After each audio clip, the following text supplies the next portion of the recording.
Hey, what's up, guys? Welcome to the Texas Mortgage Boss podcast. My name is James J.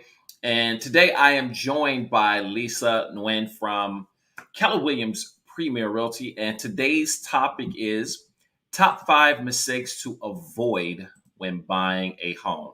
Top five mistakes to avoid when buying a home. Stay tuned.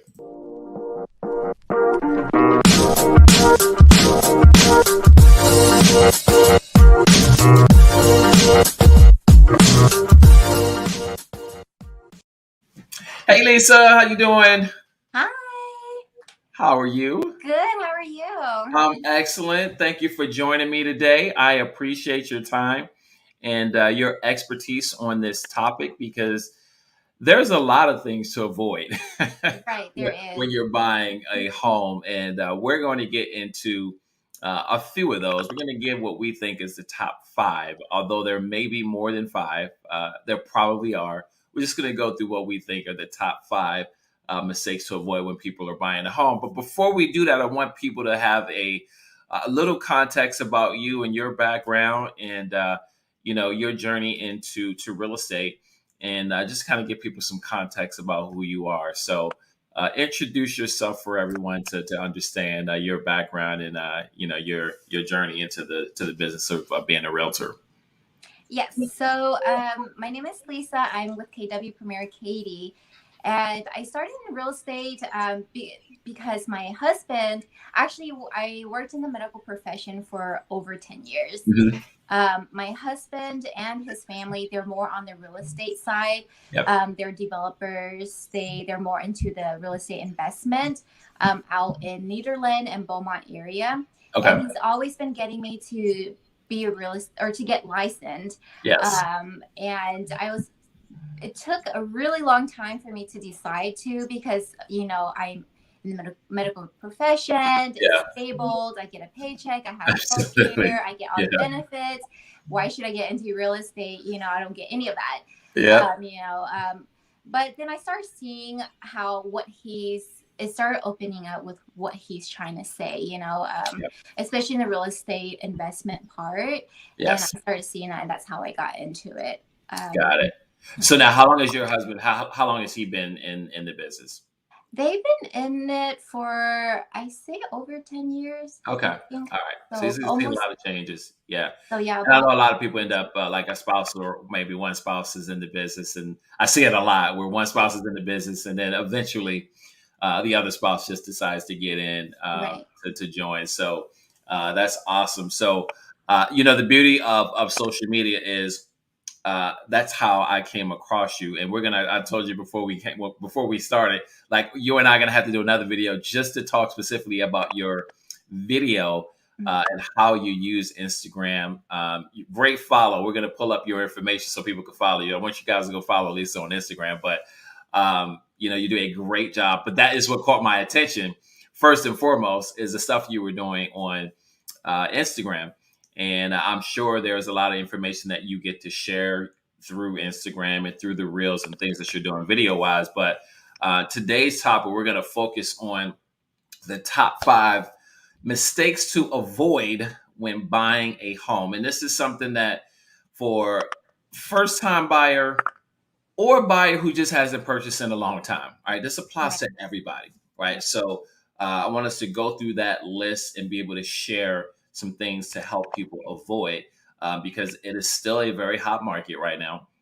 Yes, things may have slowed down a little. It's still a hot market. Mhm. So let's start with tip number one on things to avoid when buying a home for people. So for number one, I have not getting pre-approved. That's of course the big one. And then also know the difference between pre-qualification and getting pre-approved. Yes. So when you get pre-qualified, it's just a very simple phone call to a mortgage broker. Mhm. They just get your information over the phone. Yeah. But then when you get pre-approved, it's more a formal application. Yes. And then they'll ask for the important data, and then it goes through a maybe probably an underwriter Mhm. or a what's that word I'm trying to get? Yeah, you're right on. Yeah, Uh, so underwriting, I mean, processing initially, but I'm glad you brought this up because obviously it's speaking to my because this is one of those things that people get so excited and anxious and they want to go buy. Okay, I get it. Right. I understand that. But yeah, you need to be pre-qualified. And in this market, maybe even pre-approved. Right. A pre-approval is always better than a Yeah. pre-qualification because there are people that get pre-qualified Mhm. and they cannot get a mortgage loan. All right. Right. So for people to understand, there is a big difference. So just because you got a pre-qualification online from whoever mortgage Mhm. does not mean you're going to get the mortgage. It just doesn't. Mhm. So you're spot on. Typically on a pre-approval, it's going to get we're going to get documentation. That's the big thing. It's Right. pay stuff. We want to see your tax returns. You need to see that stuff to verify everything that you actually put on that application. So we're going to verify that you make, $70,000 or whatever it is a year. We're going to verify that information. And then ultimately we do for our, and I know we do, every lender doesn't do it, but we do. We actually will have an underwriter look at it and pre-approve it. There is Right. a huge difference. So Mhm. that is absolutely number one, no Right. questions about it. Yeah. So Especially in today's market, yes. you have to have that. Yeah, because So seller agents are calling lenders. Like I've got so many calls from selling agents calling about the buyer saying, "Hey, is this person really qualified?" And it's never been like this before. So yes, mhm. you're 100% right. In this market, a pre-approval, and I've done plenty of videos about this, but yes, pre-approval, get pre-approved. What's Right. number two on the list? So for number two, I have not willing to be flexible. So a lot Mhm. of buyers come in and they want a 4-bedroom house, a bathroom, Yeah, open concept kitchen, swim pool, and they're not flexible on that. yeah, But you have to be flexible. I'm not telling you to settle into a house yeah, or settled, but just kind of be flexible, especially in today's market. yes, You want to focus on the important things like the location, the yeah, school district, if that's important to you. The cosmetic things can always be changed later. yeah, So if you find a house, just make sure you're just focus on the important things that you're looking for.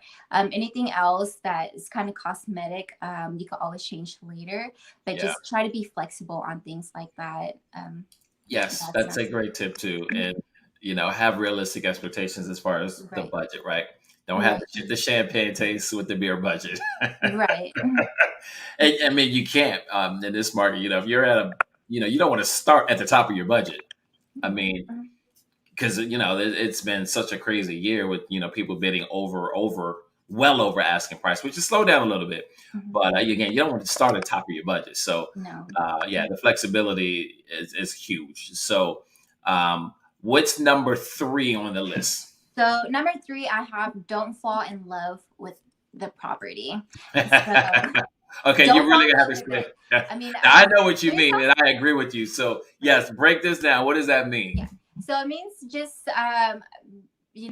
it sounds crazy. You just don't want to fall in love with it. I'm not telling you just you could like the property before we Yes. put an offer, but just don't Right. fall in love with it because once you fall in love with the property or the house you're looking at, Yep. then you are already mentally moving in, Yes. and then it just makes it harder to negotiate. Yes. It hinders that, and you want your real estate agent to be able to negotiate for you, Yeah. because if the seller comes back and say that they're not going to do this repair, they're not willing to do this, you know it makes you, when you mentally fall in love with or mentally moved in, Yeah. you're probably going to be okay with it, and you're not letting your real estate agent be able to Yeah. provide that support for you. Yeah. Very, very, very good. And this is hard. It is hard. It's hard. I Yeah. mean, like we're in the business, so we understand. But when we're not,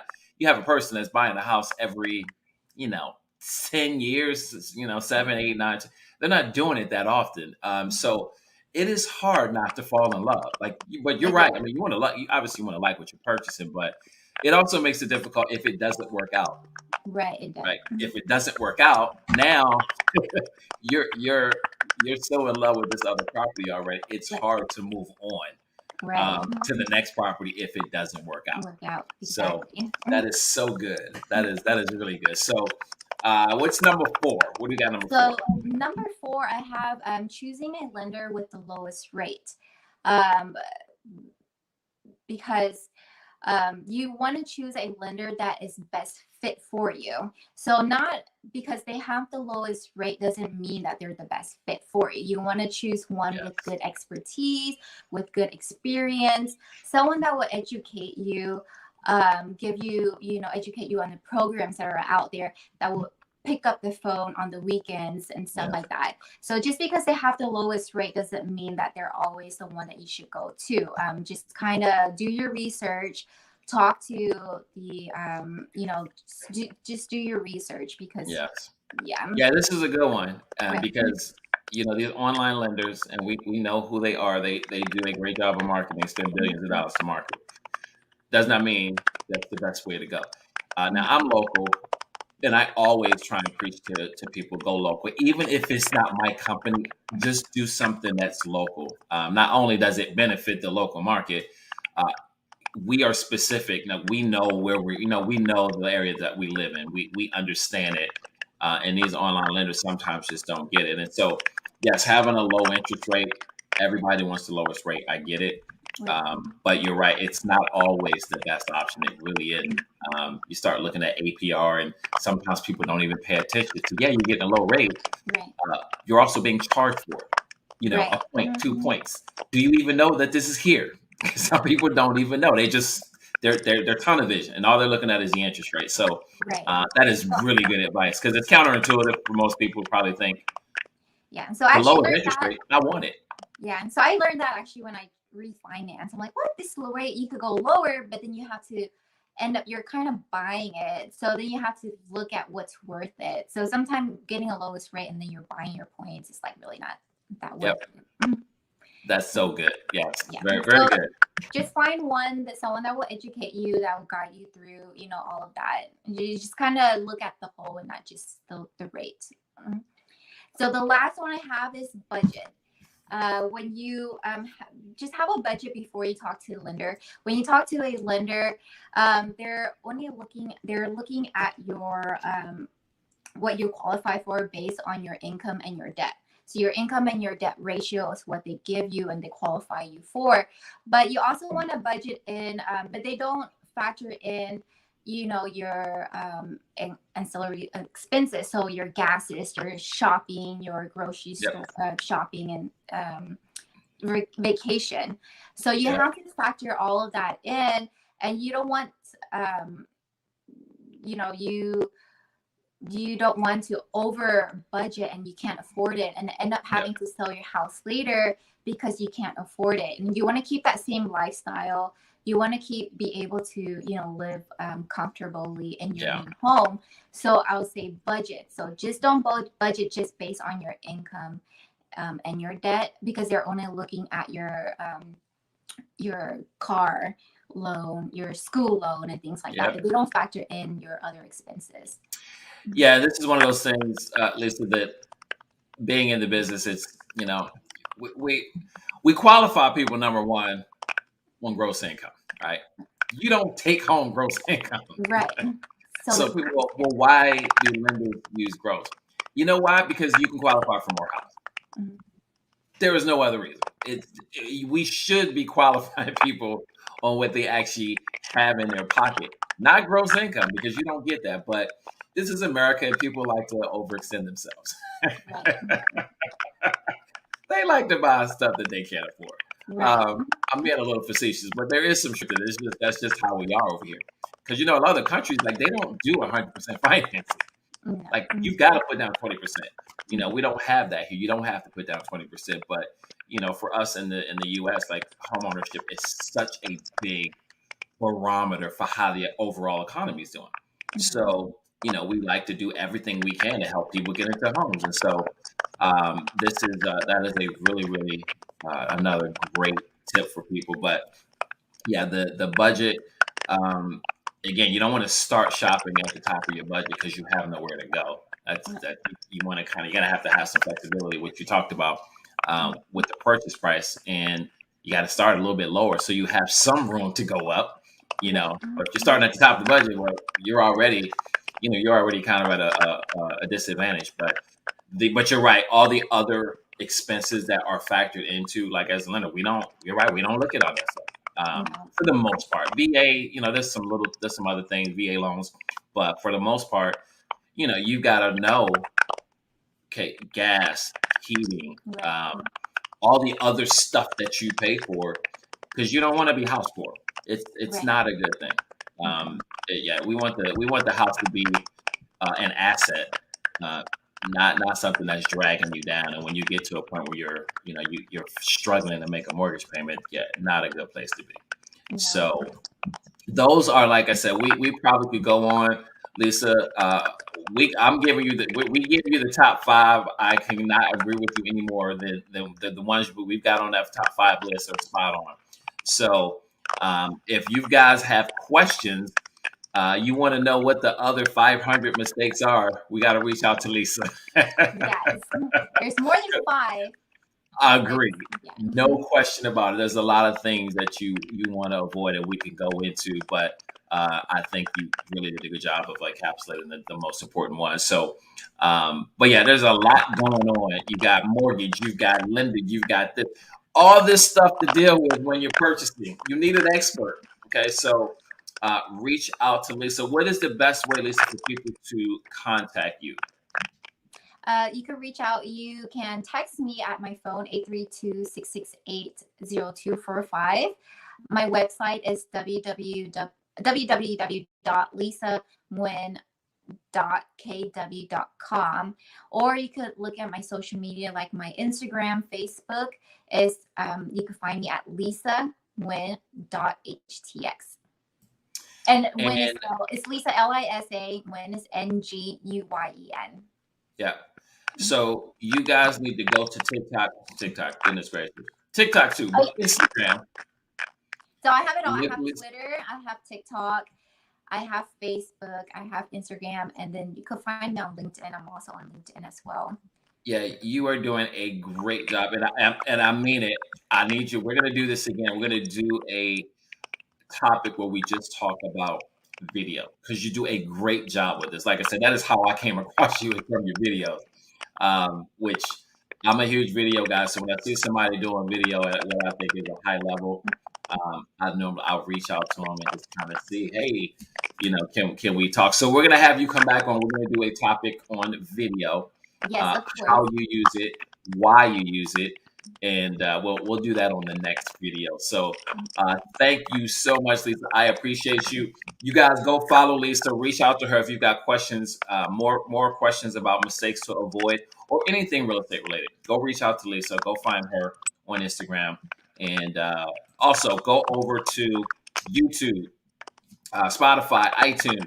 Subscribe to the channel. Leave us a review. It definitely helps us to know what we're doing. Is actually helping people. That's the only reason we do this. So again, Lisa, thank you so much. I appreciate your time, and we'll have you come back on soon, and we'll do this again. We're gonna talk video next time. So thank you so much, guys. You take care. Have a great day. We'll see you in the next video.